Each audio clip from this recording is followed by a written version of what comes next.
Hoje você vai aprender a como escolher um café de verdade. Nós vamos falar um pouquinho aí sobre classificação de cafés, padrões de torra. Você vai entender também sobre os selos de pureza da ABIC, a Associação Brasileira da Indústria de Cafés, e como que é feito o trabalho de fiscalização dessa instituição e o que uma indústria precisa ter para se adequar às regras aí de pureza dos selos da ABIC. Eu sei que você ficou assustado aí no último vídeo que nós postamos sobre os cafés que foram proibidos pela Anvisa. Inclusive, antes de começar esse vídeo, primeiro, obviamente, já se inscreve aqui no canal, deixa o seu like, compartilha com aquele seu amigo aí que quer aprender um pouquinho mais sobre café também. Mas galera, voltando ao assunto do vídeo que nós gravamos e fazendo um disclaimer aqui de forma breve, tivemos alguns comentários no vídeo reclamando do porquê que nós não falamos o nome das indústrias que foram proibidas. Muito simples, galera.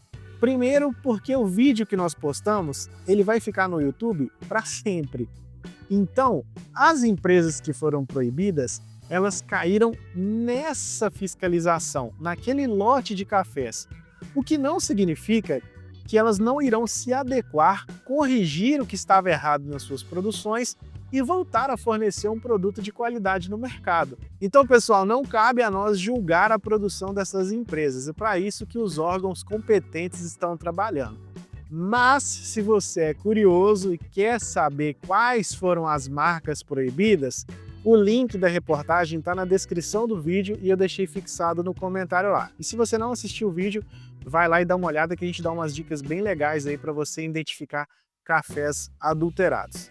Beleza? Dito isso, bora para o nosso vídeo. Bom, pessoal, então, a primeira coisa que você precisa entender, a principal diferença entre cada um desses cafés é sobre a classificação de cada um deles. Quando o produtor finaliza a panha do seu café e faz a limpeza dele, ele leva esse café ou para o armazém ou para a indústria, para ser provado. Quando esse café chega lá no armazém, esse café ele é levado para algo que a gente chama de mesa de prova, onde o degustador vai retirar uma amostra de uma dessas sacas de café e vai levar para essa mesa.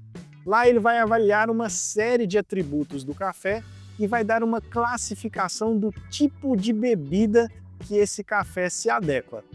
Com base nisso, o café vai ser precificado e destinado para a produção de cada uma dessas linhas de café.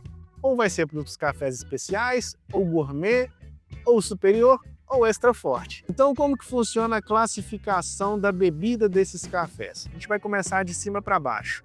Em primeiro lugar, nós temos os cafés que a gente chama de bebida mole, que é o que tem de melhor no universo do café.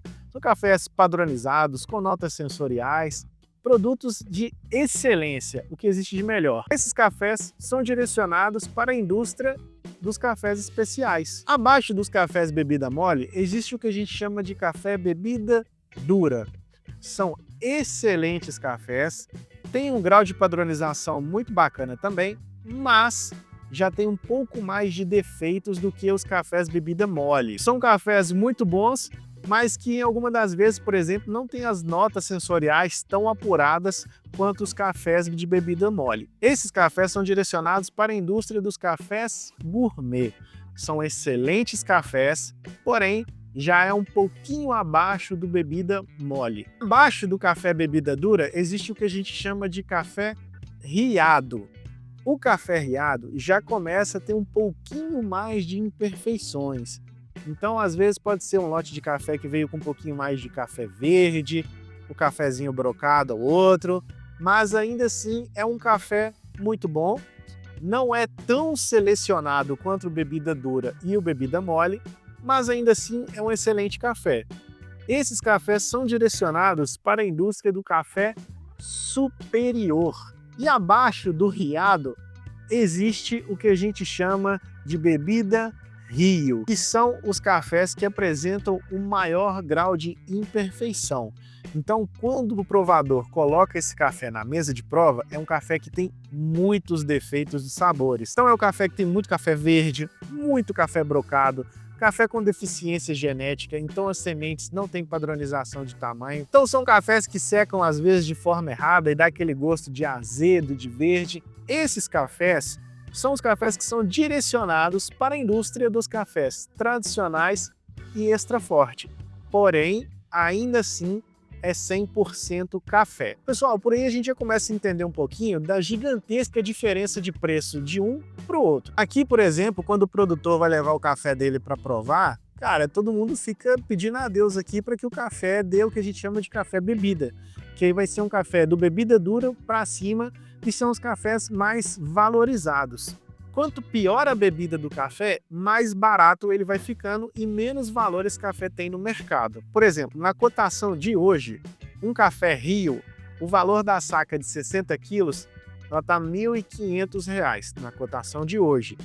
O café bebida, ele está R$ 2.200.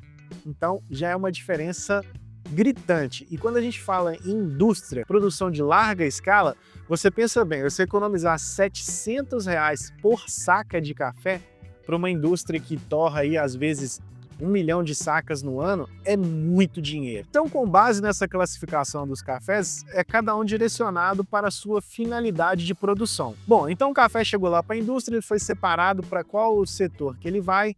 Agora a gente entra em algo muito importante que é o padrão de torra.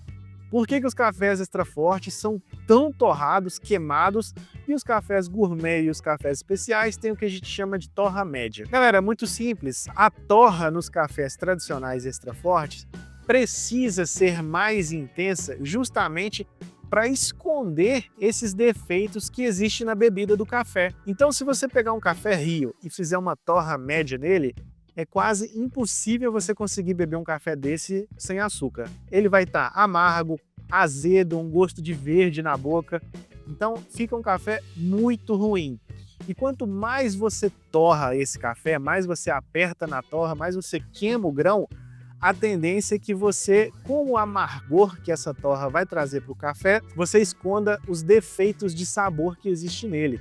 Por isso que os cafés tradicionais extra fortes são muito torrados, porque quando você torra demais o café fica amargo. E aí já é clássico, né, de nós brasileiros, tomar café de manhã carregado de açúcar ou adoçante, porque tem o amargor do café, né? Então as indústrias elas são forçadas a torrar demais esse café para poder esconder essas imperfeições de sabor. E essa torra, na verdade, até no café superior, tem que ser uma torra um pouco mais chegada mesmo. Porque o café superior, ainda que seja um café bem melhor do que um café Rio, por exemplo, ele ainda não é um café tão apurado de sabor quanto dos cafés gourmet aos especiais. Então é um café que também necessita de uma torra um pouco mais apertada ali. Muita gente vira para mim, para Tamara, e fala assim: eu tô querendo começar a tomar café sem açúcar, cuidar um pouco mais da saúde, mas esses cafés tradicionais eu não consigo, é muito amargo, então é impossível tomar eles sem adoçante e sem açúcar. De fato é, né, galera? Você, para tomar um café extra forte aí no peito sem doce, você tem que ser brabo mesmo, porque realmente é muito amargo, não é agradável.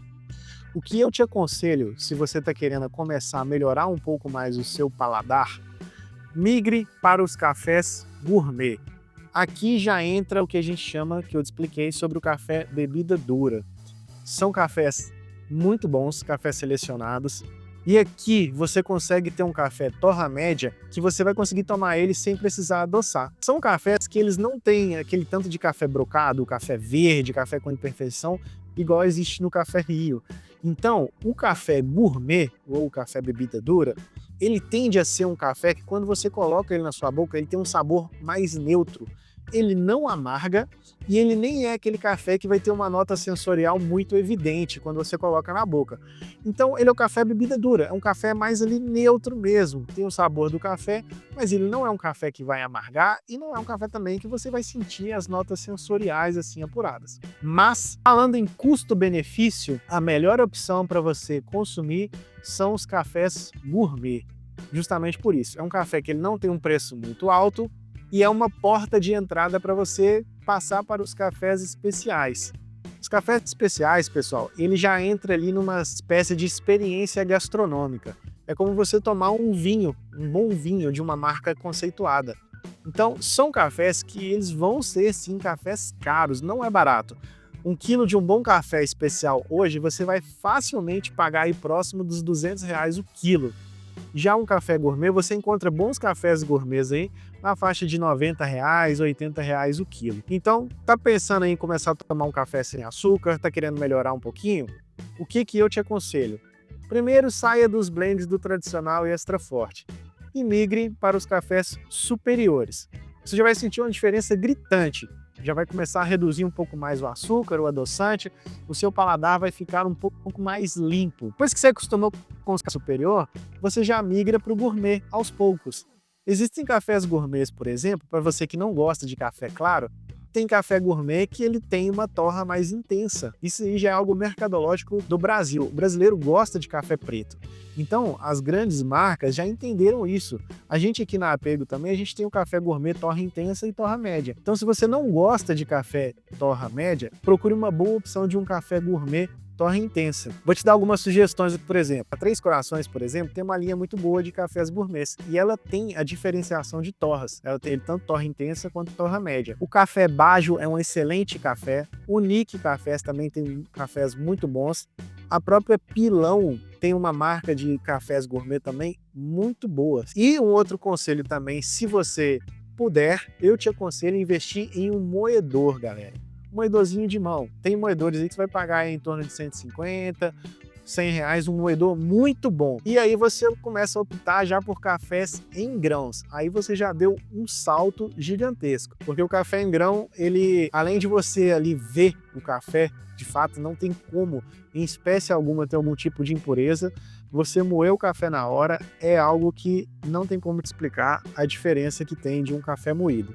Por uma série de fatores. Primeiro, por exemplo, a oxidação. Quando um café você tritura ele, você moe, ele oxida muito mais rápido e tende a perder sabor muito mais rápido do que o café em grãos. Então, só nisso aí você já ganha muito na experiência sensorial de sabor do seu café. Agora que você aprendeu um pouquinho já sobre a diferença de classificação e torra de cafés, a gente vai falar sobre a ABIC. A ABIC, pessoal, ela é um laboratório que desempenha um papel de extrema importância na fiscalização dos cafés brasileiros. Quais são os critérios que uma indústria precisa ter para poder adquirir o selo da ABIC nas suas embalagens? Ela tem que ser uma empresa 100% regularizada. Então você tem que ter o seu cadastro no mapa, você tem que ter todas as normas de vigilância sanitária da Anvisa em dia, e com o seu alvará de funcionamento, todos os seus documentos em dia, você precisa passar por uma análise laboratorial da ABIC. Como que funciona? Você precisa enviar uma amostra de cada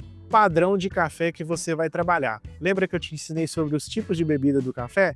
Então, por exemplo, se eu quero conseguir o selo de cafés especiais da ABIC, eu preciso separar uma amostra do padrão de café que eu vou trabalhar e enviar para ela. A ABIC vai pegar esse café, vai analisar, vai ver grau de impureza, vai ver padronização de bebida do café, vai virar para mim e vai falar assim: Rafael, ó, seguindo os moldes desse padrão que você me enviou de café, eu te autorizo a usar o selo dos cafés especiais. Mas todo lote que você produzir, você tem que usar o café dessa especificação. Isso vale também para todas as outras linhas abaixo, tanto o extra forte, quanto o superior, quanto o gourmet. Então, quando você pegar um café lá na prateleira, que você ver o selo da ABIC, você lê o que está escrito no selo. Por que eu estou te falando isso? Existem algumas empresas e estratégias de marketing das indústrias. Por exemplo, ela pega um café tradicional e ela faz uma embalagem linda e coloca lá, série especial. Isso não significa que é um café especial, mas significa que é uma série especial daquela empresa e às vezes você, na falta de maldade, vai pegar ali achando que está consumindo um café especial, mas não é. Então leia o selo da ABIC. No selo da ABIC, igual eu estou deixando aqui para você, ele especifica qual que é o padrão daquele café, qual tipo de classificação aquele café foi permitido pela ABIC para ser comercializado naquela embalagem. Bom, galera, então é isso. Espero que você tenha aprendido um pouquinho aí sobre a principal diferença dos cafés e como escolher um bom café para você. No geral, pessoal, o que vale é o seu paladar, tá? Então, tem gente que gosta de café torrado e amargo e tá tudo bem. E eu sou muito contra essas publicidades que muita empresa de café fala aí, denegrindo os cafés tradicionais extra forte, porque ele é o que a maioria dos brasileiros tem acesso. E não quer dizer que é porque um café extra forte, um café tradicional, que as indústrias produzem cafés ruins. Existe como você produzir um produto bom dentro daquilo que é a proposta dele. A proposta é ser um café mais barato, mas não é por isso que toda indústria vai colocar um monte de impureza e um monte de porcaria nos seus cafés tradicionais extra forte. Então, pessoal, existem sim muitas marcas que são idôneas e sérias fazendo bons trabalhos. Vou te dar algumas indicações aqui, por exemplo. Cafés tradicionais e extra forte. A Três Corações tem bons cafés. A Melita tem um café muito bom, a Pilão são cafés também muito bons. São indústrias que eu sei a procedência porque eu vejo o armazém deles aqui comprando essas matérias-primas. Então você pode comprar sem medo, que são indústrias muito boas. Da linha de gourmet para cima, a Três Corações tem uma linha de café gourmet muito boa. Os cafés da Baggio são cafés muito bons. Tem uma linha também da Starbucks de café em supermercado, que são uns cafés gourmets legais também. E se você quer dar um salto a mais e partir para os cafés especiais, obviamente que eu vou fazer o nosso merchan aqui, né? No nosso site, na Apego e na nossa loja da Shopee, você consegue comprar qualquer linha de café da nossa marca, desde os cafés tradicionais e extra forte até os cafés especiais. Aqui eu te garanto 100% que você não vai comprar gato por lebre, beleza? Pessoal, espero ter ajudado. Se você tem alguma dúvida aí sobre o universo de cafés, deixa um comentário aqui nesse vídeo, sugestão do que você quer aprender, o que você gostaria de ver aqui no nosso canal. Deixe o seu like, compartilha, um abraço e até o próximo vídeo.